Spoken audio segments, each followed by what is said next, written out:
महापालिकेच्या आपला दवाखाना योजनेचा फार बोजवारा उडालेला आहे।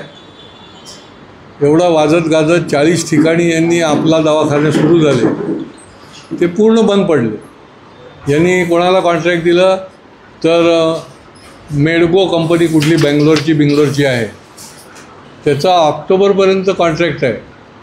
पण त्याच्या आधीच हे बंद पडले, निघून गेले आणि त्या ठिकाणी काम करणाऱ्या ज्या परिचारिका आहेत, ANM GNM प्रत्येक आपल्या दवाखान्यामध्ये यांना 6-6 महिन्याची पगार दिलेले नाही।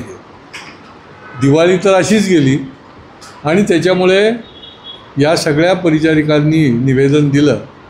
असं समोर आले की हा मेडको महापालिकेला दाद देत नाही, यांचे पगार करत नाही, त्याच्यामुळे याला ब्लॅकलिस्ट करा, याला दंडात्मक कारवाई नुसती केलेली आहे म्हणून तुम्ही सांगताय। 56 लाख रुपये दंड त्याला ठोठावला आहे, तो वसूल करा त्याच्याकडून आणि पहिले यांचा पगार करा, अन्यथा या सगळ्या ANM आणि GNMच्या ज्या परिचारिका आहेत, शेवटी या कष्टकरी आहेत, कष्ट करून तिथे काम करत आहेत त्या, आणि त्यांना ऑगस्टला तुम्ही डिस्कंटिन्यू केलं, पण त्याच्या आधीचे पगार तुम्ही दिलेले नाही आहेत।